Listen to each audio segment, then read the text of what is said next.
we're with Jordan Taylor, who's a Corvette factory racing driver currently, but he's been given an incredible honor of driving one of the more iconic cars from the IMSA Camel GT series. This is one of the wide-body Greenwood Corvettes that has been restored and is race ready, obviously. So, Jordan, what's it like to drive this thing? It's unbelievable. It's unlike anything I've driven before, obviously, in current IMSA spec, but it's just a monster. It's got 800 horsepower. It's almost a 9-liter motor. It's a 540 cubic inch engine.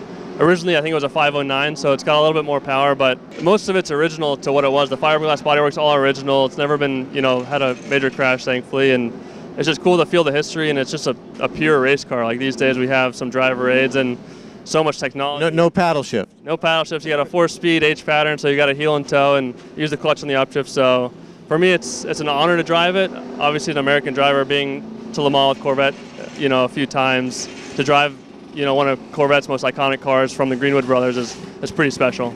So one of the more famous cars in the mid-'70s was the John Greenwood Corvettes. John Greenwood was a guy from Michigan that built these incredible tube-frame, wide-body Corvettes that became wilder and wilder over time. A lot of people associate the Corvette brand with John Greenwood through the 70s. But a lot of people don't know that John Greenwood was also the guy that helped save Sebring in 1973. The 12 Hours of Sebring race was going to be canceled and not run in '73. But John Bishop, John Greenwood saved that race, and John put up the money. IMSA sanctioned it, and IMSA's been sanctioning it ever since 1973.